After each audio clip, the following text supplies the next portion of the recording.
নমস্কার শ্রোতা বন্ধুরা, আমি সঞ্চারী ভট্টাচার্য আর আপনারা শুনছেন আপনাদের পছন্দের ফরেস্ট শ্যাডোজ প্রোডাকশনস।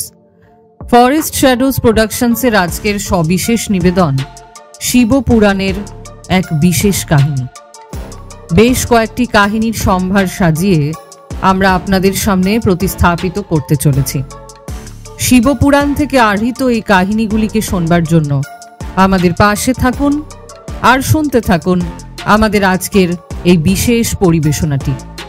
আমরা আজকে যে গল্পটি প্রথমেই আপনাদের সামনে তুলে ধরব তার নাম পাপের ফল ভোগ করতেই হয়।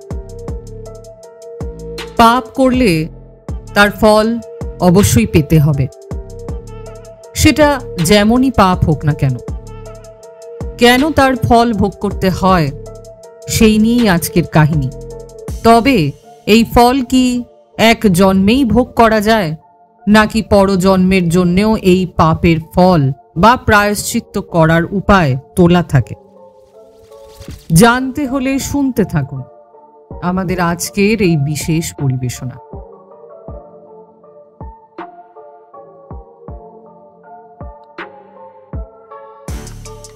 এ কথা ভাবলে চলবে না যে আমার পাপ কম অথচ বেশি শাস্তি ভোগ করতে হচ্ছে, কিংবা কোনো পাপই করিনি অথচ শুধু শুধু শাস্তি পেতে হলো।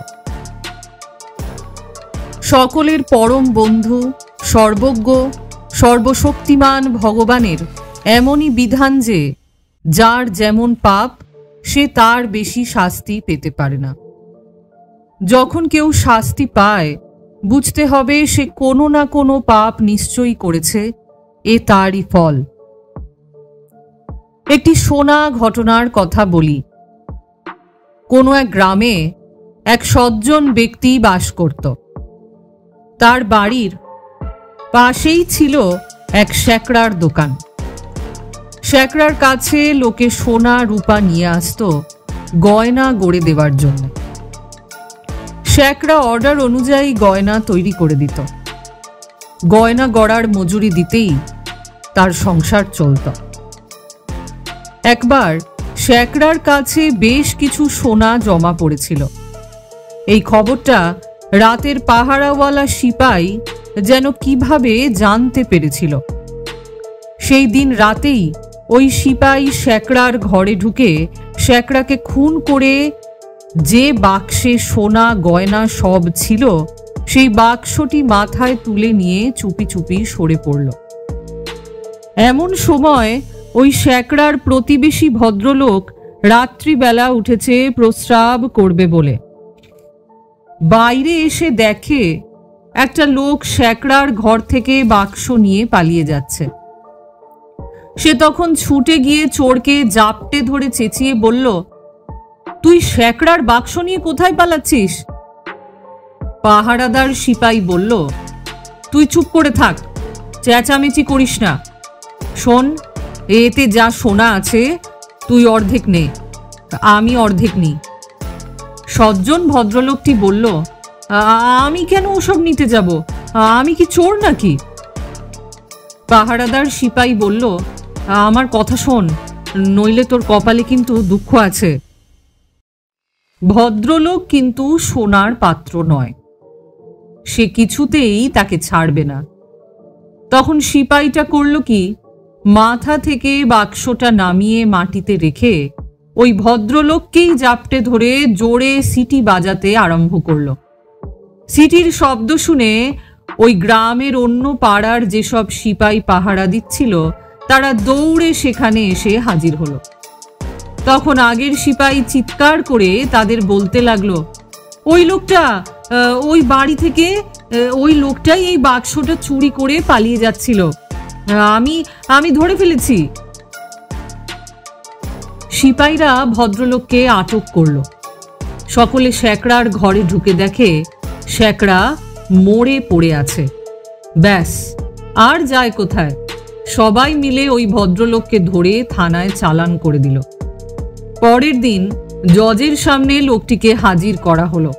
ভদ্রলোকটি বলল, হুজুর, আমি চুরি করিনি, খুনও করিনি। এই সিপাই শেখরাকে খুন করে বাক্স নিয়ে পালাচ্ছিল, দেখতে পেয়ে আমি তাকে ধরেছিলাম। অন্য পাহারাদাররা সাক্ষী দিল, না হুজুর, এই লোকটাই শেখরাকে মেরেছে, আমরা বামাল ধরেছি, এক্কেবারে বামাল। অনেক দিন ধরে মোকদ্দমা চলল। শেষে জজ সাহেব এই ভদ্রলোককেই আসামি সাব্যস্ত করে তার ফাঁসির হুকুম দিলেন। ফাঁসির হুকুম শুনে লোকটি জজকে বলল, হুজুর, আমাকে অন্যায়ভাবে শাস্তি দেওয়া হলো। ভগবানের রাজ্যে কি ন্যায় বলে কিছুই নেই? আমি খুন করিনি, কিন্তু তাও আমার শাস্তি হলো, অথচ যে খুনি সে দিব্যি বেঁচে গেল।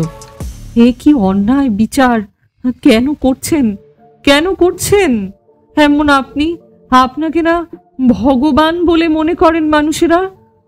আপনার বিচারে যে মানুষের জীবন বাঁচে, সেখানে আপনি কিনা আমার মতন এক নিরীহ নিরপরাধ মানুষকে ফাঁসির সাজা দিলেন হুজুর, মেরে ফেললেন আমাকে। এই কথা শুনে এবং লোকটির হাব ভাব দেখে জজের মনে খটকা লাগলো। তিনি ভাবলেন, মনে হচ্ছে লোকটা সত্যি কথা বলছে, এর একটা তদন্ত হওয়া দরকার। এই ভেবে তিনি মনে মনে একটা ফন্দি আঁটলেন। পরের দিন একজন লোক চিৎকার করে কাঁদতে কাঁদতে এসে জজ সাহেবকে বলল, হুজুর, হুজুর, কাল রাত্রে আমার ভাইকে কারা খুন করে পালিয়েছে, দয়া করে আপনি এর বিহিত করুন। জজ তখন সেই সিপাইকে আর কয়েদি ভদ্রলোককে হুকুম করলেন, যাও তো, তোমরা দুজনে গিয়ে লাশটা উঠিয়ে নিয়ে এসো। তারা দুজনে লাশটা আনতে চলে গেল। সেখানে গিয়ে তারা দেখল খাটের উপরে কাপড় দিয়ে লাশ ঢাকা পড়ে আছে, সব একেবারে রক্তে মাখামাখি। দুজনে খাটটা কাঁধে উঠিয়ে নিয়ে রওনা দিল। খাট নিয়ে চলতে চলতে খানিক দূর এগোতেই সিপাইটা আসামি ভদ্রলোককে বলল, দেখ, ওই দিন যদি তুই আমার কথা শুনতিস তো সোনাও পেতিস, আর আজ তোর ফাঁসিও হতো না। এখন বুঝতে পারছিস তো সৎ হওয়ার কি ফল? কয়েদি ভদ্রলোক বলল, আমি তো উচিত কাজই করেছি, তাতে ফাঁসি হবে তো হোক। খুন তুই করলি আর ফাঁসি হলো আমার। ভগবানের দরবারে ন্যায় বলে আর কিছুই নেই। খাটের উপরে নকল মরা সাজানো লোকটা শুয়ে শুয়ে দুজনের সব কথা শুনছিল। যখন জজের সামনে খাট নামানো হলো, তখন রক্ত মাখা কাপড় সরিয়ে লোকটি উঠে দাঁড়ালো, আর রাস্তায় দুজনের মধ্যে কি কি কথা হয়েছিল সব জজ সাহেবকে জানালো। জজ সাহেবের সন্দেহ দূর হলো, প্রকৃত অপরাধীকে ধরা গেল। তিনি তৎক্ষণাৎ সিপাইটিকে বন্দি করার হুকুম দিলেন। কিন্তু জজের মনে একটি নতুন চিন্তার উদয় হলো। তিনি কয়েদি ভদ্রলোককে গোপনে ডেকে নিয়ে জিজ্ঞাসা করলেন, ওহে, এই মোকদ্দমায় তুমি নির্দোষ প্রমাণিত হলে, কিন্তু সত্যি করে বলো তো, এ জন্মে তুমি কি কোনো খুন করেছিলে? তখন কয়েদিটি বলল, হুজুর, সে অনেক আগের ঘটনা। এক দুশ্চরিত্র লোক লুকিয়ে লুকিয়ে আমার বউয়ের কাছে আসতো। আমি তাদের দুজনকেই আলাদা আলাদাভাবে অনেক বুঝিয়েছিলাম, কিন্তু তারা কেউ আমার কথাই শোনেনি। একদিন রাত্রে আমি বাড়িতে ছিলাম না, সেই সময় ওই লোকটি আমার ঘরে আসে। দৈবক্রমে আমি হঠাৎ বাড়ি ফিরে আসি, আর তাদের দুজনকে একসঙ্গে ওই বিছানায় দেখি। আমার মাথায় রক্ত চড়ে গেল। তলোয়ারের এক কোপে লোকটার গলা কেটে ফেললাম। তারপর ঘরের পেছনে নদীতে লাশটা ফেলে দিলাম। এ খবর আজ পর্যন্ত কেউ জানে না হুজুর। এ কথা শুনে জজ কয়েদিকে বললেন, তোমার ফাঁসি হবেই।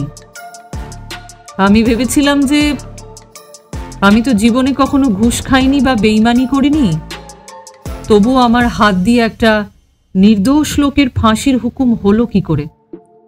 এখন আমি নিশ্চিত হলাম, আমার সংশয় দূর হলো। শোনো, ওই অতীত পাপের ফলে তোমার এই দণ্ড ভোগ হলো। বর্তমান হত্যার জন্য সিপাইটিরও ফাঁসি হবে। সজ্জন ভদ্রলোক খুনি সিপাইকে ধরে নিজের কর্তব্য পালন করেছিল, কিন্তু তার যে শাস্তি হলো সেটা তার কর্তব্য পালনের ফল নয়। সে বহু পূর্বে যে খুন করেছিল এ তারই ফল।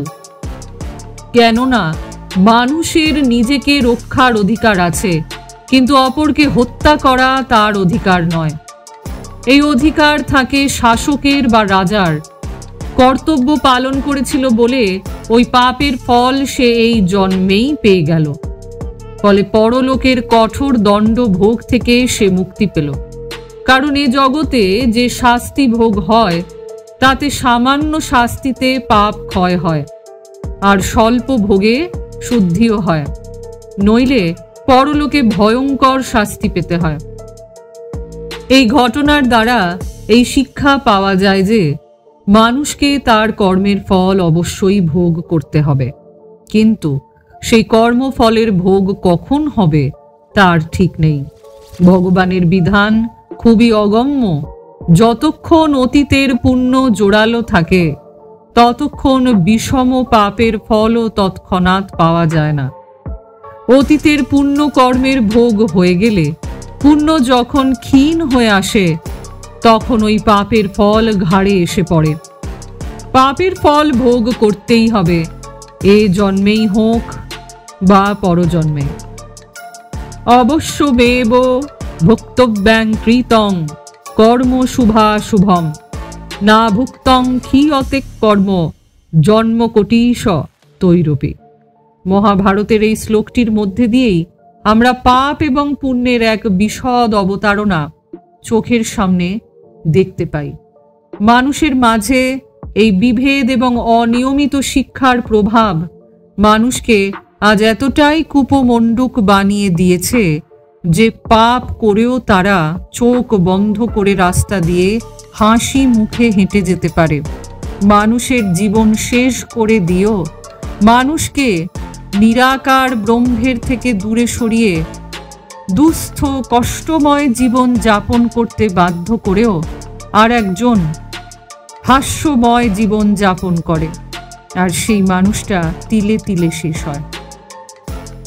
যারা এমন কাজ করেছেন তারা কিন্তু অবশ্যই নিজের পাপের শাস্তি পাবেন, আজ হোক বা কাল, কিংবা আগামী 10 বছর বাদে হলেও এই পাপ দ্বিগুণ তিনগুণ হয়ে কর্মফল হিসাবে ফিরে আসবে আপনাকেই ধ্বংস করতে। এই ছিল আমাদের আজকের বিশেষ পরিবেশনা। আশা করি শিবপুরাণ সম্বলিত এই কাহিনী আপনাদের মনোগ্রাহী হয়েছে। আগামীতে আমরা আপনাদের সামনে নিয়ে আসব আরও এরকমই একটি কাহিনী। ততক্ষণ আমাদের সঙ্গে থাকুন আর শুনতে থাকুন আপনাদের পছন্দের ফরেস্ট শ্যাডোজ প্রোডাকশনস। এখনো পর্যন্ত যারা আমাদের চ্যানেলটিকে সাবস্ক্রাইব করে উঠতে পারেননি তারা আমাদের সাবস্ক্রিপশন বাটনের পাশে থাকা বেল আইকনটিকে প্রেস করে আমাদের চ্যানেলটিকে সাবস্ক্রাইব করতে কিন্তু একেবারেই ভুলবেন না। আসবো শিবপুরাণের আরও নতুন নতুন কাহিনী নিয়ে, নতুন মাহাত্ম্য নিয়ে। ততক্ষণ পর্যন্ত আপনারা আমাদের সঙ্গে থাকুন আর শুনতে থাকুন আপনাদের পছন্দের ফরেস্ট শ্যাডোজ প্রোডাকশনস, কারণ আমরা বিশ্বাস করি ছায়ারাও যে আমাদেরই সঙ্গী। সকলে ভালো থাকুন, সুস্থ থাকুন আর চ্যানেলটিকে সাবস্ক্রাইব করতে কিন্তু একেবারেই ভুলবেন না। আমি সঞ্চারী ভট্টাচার্য আজ বিদায় নিচ্ছি। আসবো আগামীতে আবার একটি নতুন কাহিনী নিয়ে, নতুন কোনো শিক্ষণীয় বিচার্য নিয়ে। নমস্কার।